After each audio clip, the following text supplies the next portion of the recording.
자, 유립선에 대해서 이야기를 하다가 영상이 끊겼습니다. 자, 유립선에 대해서 계속 이야기를 하면, 자, 특정 지점으로부터 유래된 모든 입자들, 이 모든 입자들을 우리가 한꺼번에 사진을 찍는다라고 한다면, 자, 이렇게 하나의 선으로 표현을 할 수가 있을 겁니다. 그렇죠?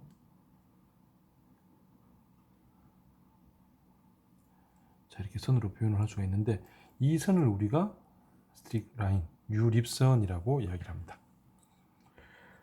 자, 얘도 마찬가지죠. 뭐 이 특정 지점을 통과한 입자가 여기에 있을 수도 있고요, 여기에 있을 수도 있고, 여기에 또는 여기에 이렇게 있을 수가 있는데, 자, 이때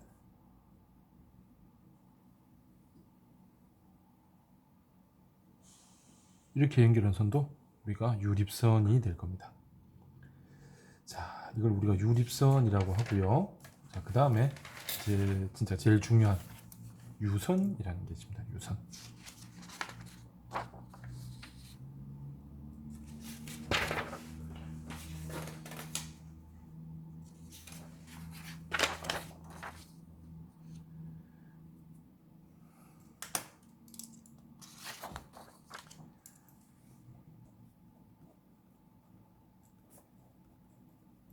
스트림 라인이라고 하는데, 자, 만약에 우리가 이 유적선이나 유립선 같은 경우에는 우리가 실제로 보고자 한다면 가능합니다. 어떻게?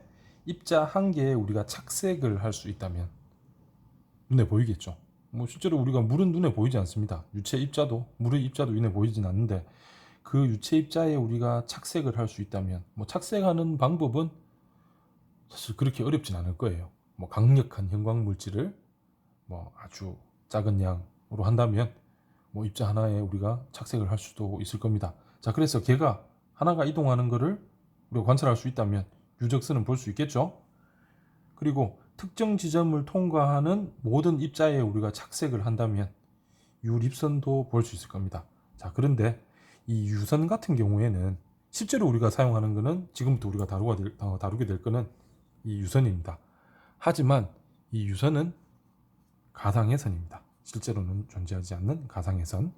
자, 왜 그러냐면 유선의 정의가 유립선에 포함되어 있는 각 지점에서의 유체 입자, 그 유체 입자의 속도 벡터의 접선을 연결한 선입니다. 자, 유선은 우리가 속도 벡터,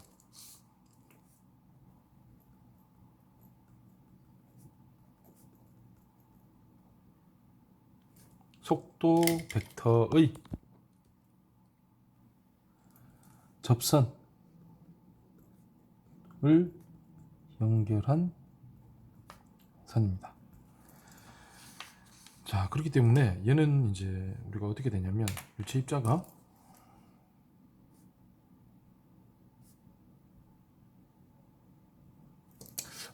좀 전에 유립선에 대해서 우리가 설명했는데, 자, 거기서 예를 들어보도록 하겠습니다. 자, 여러분들 보시면 유립선에 포함되어 있는 각 입자, 이 각 입자들이 우리 눈에는 보이지 않지만 속도 벡터를 가지게 될 겁니다. 자, 우리가 이제 벡터라고 한다면, 벡터는 안에 내용이 있죠. 뭡니까? 크기라든가 방향이라든가, 자, 이런 내용을 담고 있습니다. 그죠? 자, 그래서 이 속도 벡터의 접선을 연결을 했다라는 거는, 자, 여러분들 보시면 다시 돌아와서 이 부분은 여러분들이 살짝 이해하기 힘들 수도 있는데, 예를 들어서 처음 유립선에 있던 이러한 점 같은 경우에는, 자, 속도 벡터가 이렇게 형성이 되어진다라고 하면, 유립선에 있던 입자들의 속도 벡터가 이렇게 형성이 되어졌다면, 얘를 접선을 다 연결한다면 유립선과 같은 궤적을 가질 수도 있겠죠. 그죠? 유선. 하지만 아마 이 두 번째 케이스 같은 경우에는 우리가 접선을 연결했을 때 같은 궤적을 가지기는 어려울 수도 있을 겁니다. 그죠? 자, 그래서 유적선이든 유립선이든 유선이든 일치할 수도 있지만 대부분의 경우에서는 일치하지 않는다. 자, 이 이야기도 우리가 뒤에서 하게 되겠지만 실제 유체의 흐름은 3차원의 어떤 특성을 가지기 때문에 만약에 1차원 흐름이라면 1차원에 아주 정연하게 흐르는 흐름이라면 유적선이나 유립선이나 유선이 다 일치할 겁니다. 하지만 실제 흐름은 그렇지 않기 때문에 일치하지 않는다라는 거. 물론 일치하는 경우도 있다. 특정 경우 있었죠. 그죠? 자, 이걸 우리가 유선이라고 이야기를 하고요. 그 다음에 이 유선만 해도 우리가 이제 어떤 가상의 개념인데 유관이라는 게 있습니다.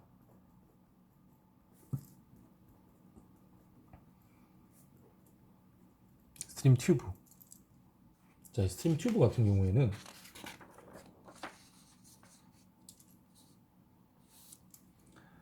유선으로 이루어진 가상의 관입니다.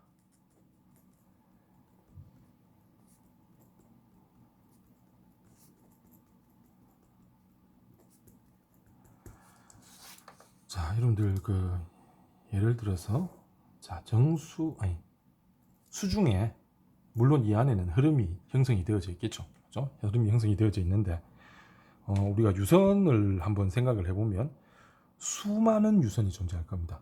그죠?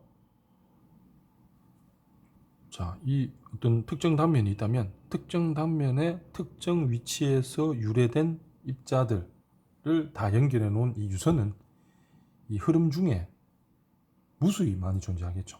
자, 근데 이 유선들 중에 우리가 특정 모양을 형성을 하는 겁니다. 이 유선으로 어떤 모양을 형성하냐면 이렇게 관의 모양을 형성을 하는 거죠. 자, 그래서 유선으로 이루어진 가상의 관입니다. 자, 여러분들 유선이 뭐라 그랬습니까? 그 유체 입자, 이 유립선에 있는 유체 입자들의 속도 벡터의 접선을 연결한 선이라고 그랬죠. 자, 그 유선을 이어서 우리가 유관을 만들었습니다. 그럼 유선들은 무수히 많은 유선들이 이렇게 존재를 하겠죠. 그 중에서 이렇게 관 형태로 만들었다라는 이야기입니다. 자, 이걸 유관이라 그러는데 앞으로 우리들이 동수역학에서 다루게 될 게 이 유관입니다. 유선으로 이루어진 유관. 그러면 관로 내부에 흐르는 형성이 되어진 흐름에 대해서 우리가 해석을 하겠다라는 부분에 대해서는 언뜻 이해가 되는데, 아니 하필이면 왜 존재하지도 않는 가상의 관, 이 유선으로 이루어진 유관을 대상으로 우리가 하느냐라면 이 유관이 지닌 특징 때문입니다. 그 특징이 뭐냐면, 자, 이 유선에 우리가 정체해서 알 수가 있죠. 유관, 자, 이런 유선으로 만들어진 유관이라면 이 유관 밖에서 흐르는 흐름이 유관 안으로 절대 들어올 수 없다. 그죠? 유관 내부의 흐름이 유관 밖으로 절대 나갈 수 없다. 이게 가정이 되는 거죠. 자, 근데 우리가 뭐 유리관이다, 콘크리트 관이다, 아니면 쇠로 만들어진 관이다. 얘네들도 관에 구멍이 나면 내 외부 흐름에 유출입이 있을 수가 있습니다. 하지만 어떤 일이 있더라도 이 유선으로 이루어진 유관 같은 경우에는 내 외부로 흐름의 유출입이 있을 수가 없습니다. 이런 특징을 가진 관은 유관밖에 없겠죠. 그렇기 때문에 앞으로 우리가 이 흐름을 해석하는 대상이 이 유관 내부에 이루어져 있는 흐름이 되는 겁니다. 자, 유선으로 이루어진 가상의 관이라고 했고요. 자, 그 다음에 뭐 간단하게 또 하나 소개를 하면,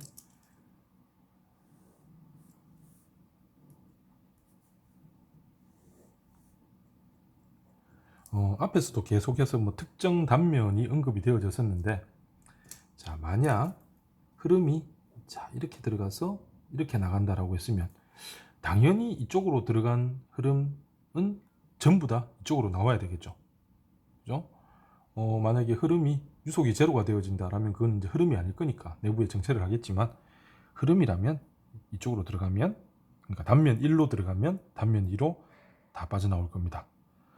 자, 그래서 우리가 얘를 보통 1번 단면, 2번 단면이라고 이야기를 하는데, 이 단면들을 우리가 뭐라 그러냐면 검사 단면, 면이라고 이야기를 합니다.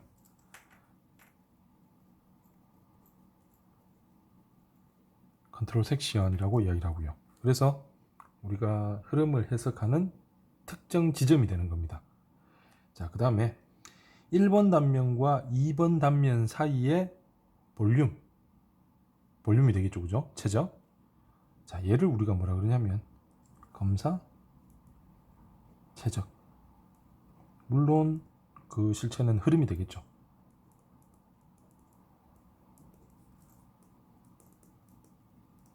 검사 최적이라고 이야기를 합니다.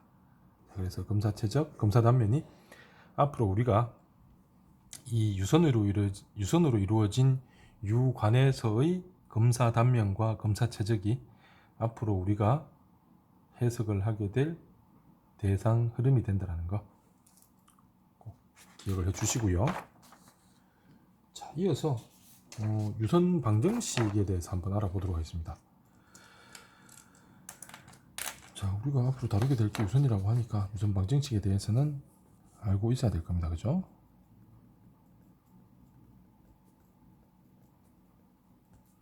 자, 유선 방정식이 있는데 우리가 앞으로 이 유선 방정식을 이용해서 해석을 하는 일은 없는데 우리가 이제 다루는 대상이 유선이다 보니 최소한 유선 방정식이 뭐다라는 거는 여러분들이 기억을 해 주셔야 됩니다. 자, 그래서 소개를 드리는 거고요. 자, 유선상에서 유선 방정식은 자, 유선상의 한 점은 좌표가 x, y, g입니다. 에 있어서 자, 이 점에 있어서 속도 v의 각 방향 성분을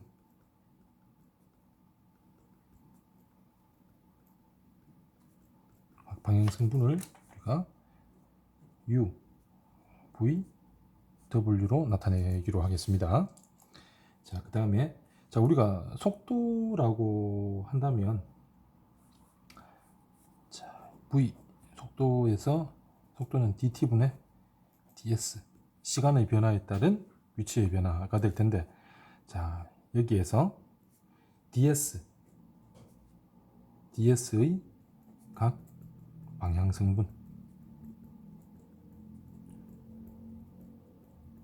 성분을 우리가 dx, dy, dg로 하겠습니다. 자, 이렇게 하니까 우리가 이 속도를 각 방향 성분으로 표현을 해줄 수 있을 겁니다. 그죠? 자, 속도에서의 방향 성분, x 방향 성분 u 같은 경우에는 u는 어떻게 dt분의 뭡니까? d x로 표현이 되겠죠. 자, 그 다음에 v 같은 경우에는 dt분의 d y로 표현이 될 것이고요. w 같은 경우에는 dt분의 dg로 표현이 되겠죠. 자, 이렇게 표현이 되는데 얘를 dt로 다시 고쳐서 보도록 하겠습니다. dt는 u분의 dx. 자, dt는 v분의 dy. 자, dt는 w분의 dg. 자, 그러면 dt로 다 통일이 됐죠. 그럼 얘를 우리가 이렇게 쓸 수 있을 겁니다. u분의 dx는 v분의 dy는 w분의 dg다. 자, 이때 이 식을 우리가 유선 방정식이라고 이야기를 합니다. 자, 정수 중에 유선을 우리가 이 식을 이용해서 해석을 해줄 수가 있는데 자, 우리가 학부 과정에서는 그 정도는 다루지를 않고요. 여러분들이 유선 방정식이 이러한 형태다라는 것을 기억을 해 주시면 됩니다. 자, 유선 방정식에 대해서 알아봤고요. 자, 그러면 우리 이제 교재에서 보면 흐름의 정의에 대해서 쭉 이야기를 했죠. 여기 보면 뭐 다 흐름 공간 내부에서 이제 이루어지는 것들인데, 우리가 뭐 유적선, 유립선, 그리고 유선에 대해서 다 설명이 있습니다. 그죠? 자, 그 내용들이 여러분들 교재에 다 설명이 되어져 있고요. 유선 방정식도 소개가 되어져 있습니다. 자, 그래서 여러분들이 우리 교재에서 이 문제는 패스 하는 걸로. 자, 그래서 3.2점이 1차원, 2차원 및 3차원 흐름으로 넘어가서 이야기를 계속하면, 자, 1차원 흐름이라는 거는 좀 전에 우리가 이제 뭐 유적선이나 유립선이나 유선에 대해서 이야기를 했는데, 자, 일직선으로, 그러니까 뭡니까? 유적선과 유립선과 유선이 일치하는 흐름, 그죠? 이런 흐름은 우리가 1차원 흐름이라고 이야기할 수 있을 겁니다. 한 방향으로 일직선으로 쭉 흘러가니까. 하지만 이런 흐름은 우리가 이제 어떤 실험실에서의 흐름이나 이제 해당되는 거지, 실제 우리가 하천이나 하수관로나 이런 곳에서의 흐름은 그렇지 않겠죠. 그래서 최소한 평면적으로는 변화를 할 겁니다. 최소한. 자, 이 평면적으로 변화한다라는 걸 우리가 어떻게 표현을 할 수 있냐면요. 자, 아까 우리가 얘가 뭐라 그랬습니까? 자, 앞으로 우리가 항상 다루게 될 유선으로 이루어진 유관이죠. 그죠? 이 내부에서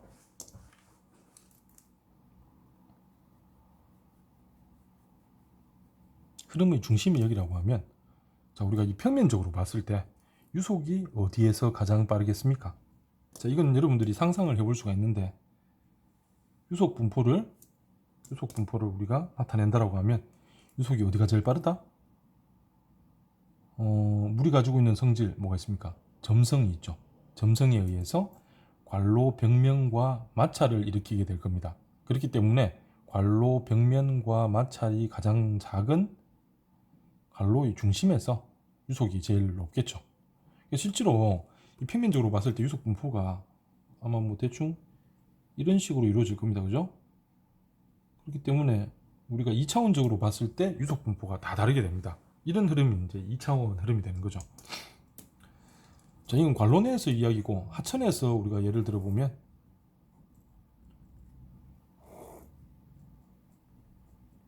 수로 바닥이라고 한다면, 자, 수심에 따른 유속의 변화 어떻게 되겠습니까? 이와 마찬가지로, 관수로와 마찬가지로 수로 바닷가의 마찰에 의해서 유속이 작아질 겁니다. 그러면 대기와의 마찰도 있겠죠. 하지만 수로 바닷가의 마찰보다는 작을 겁니다. 그렇죠? 그래서 유속 분포가 대충 이런 형태가 되지 않을까. 자, 물론 관로 중심에서 V max가 발생을 할 것이고, 자, 관로의 벽면에서 뭡니까? V 미니멈이 발생을 할 겁니다. 자, 여기서 V 미니멈, 그죠? 여기에서 V max가 발생을 하게 될 겁니다. 최대 요소. 자, 그런데 자, 방금 이러한 2차원적인 분포를 가지는 경우는 물이 가지는 점성 때문이라고 이야기를 했었죠. 그럼 실제 유체입니다. 그러면 우리가 알고 있는 완전 유체 같은 경우에는 점성을 가지지 않기 때문에 마찰이 일어나지 않겠죠. 자, 그러면 속도 분포가 어떻다? 일직선을 가지게 되겠죠. 여기서도 마찬가지입니다. 이 자체가 뭐가 됩니까? V 민이 되겠죠. 평균 유속. 자, 그래서 이러한 속도 분포를 가지는 것은 뭐라고요? 완전 유체다. 자, 그래서 이거는 제가 여러분들한테 2차원 흐름에 대해서 설명을 해드리려고 말씀드린 겁니다. 자, 이런 어떤 그 흐름의 세부적인 내용은 우리가 앞으로 계속 다루게 될 거고요. 자, 그래서 이런 2차원 흐름이 있고요. 그 다음에 제가 이 수업 영상에 이런 예를 드는 건 조금 그렇긴 한데, 여러분들 담배 연기를 본 적 있을 겁니다. 자, 담배 연기가 아주 바람이 잔잔한 곳에서는 일직선으로 이렇게 하늘로 쭉 올라갑니다. 자, 제 말에 공감하는 분들 분명히 있을 거고요. 그죠? 자, 이런 흐름, 이런 연기의 흐름이 1차원 흐름이 되겠죠. 자, 근데 우리가 아주 미세한 흐름, 이제 흔들림이 있다라고 하면 뭐 2차원 흐름, 그 다음에 더 심하게 바람이 불고 흔들린다라고 하면 어떻게 됩니까? 종잡을 수 없이 흩어지게 되겠죠. 이런 흐름을 우리가 유체 적용을 한다면 그런 흐름을 우리가 3차원 흐름이라고 이야기할 수 있을 겁니다. 뭐 가장 대표적인 게 여러분들 그 폭포에서 떨어지는 물을 상상하시면 될 겁니다. 폭포 밑에서 물의 흐름이라는 것은 아주 뭐 굉장히 복잡하겠죠. 그런 흐름을 우리가 3차원 흐름이라고 이야기를 할 수가 있고요. 자, 그거는 극단적인 경우지만 여름철에 우리가 비가 많이 와서 하천에 홍수가 발생을 하게 되면 그때 여러분들이 만약에 그 흐름을 본다면 물이 굉장히 많이 흐트러져서 복잡하게 흐르는 걸 볼 수가 있을 겁니다. 자, 그런 흐름을 우리가 3차원 흐름이다라고 이야기를 할 수 있기 때문에 실제로 우리 주변에서의 진짜 흐름은, 실제 흐름은 3차원 흐름이 많이 형성이 되겠죠. 그래서 그런 걸 우리가 생각해 볼 수가 있고요. 그래서 1차원, 2차원, 3차원 흐름은 여러분들이 그렇게 이해를 하시면 됩니다. 자, 그 다음에 3.2.3 보면 등류와 부등류라는 게 있습니다. 등류와 부등류. 자, 이 부분은 뭐냐면 다음 영상에서 계속하도록 하겠습니다.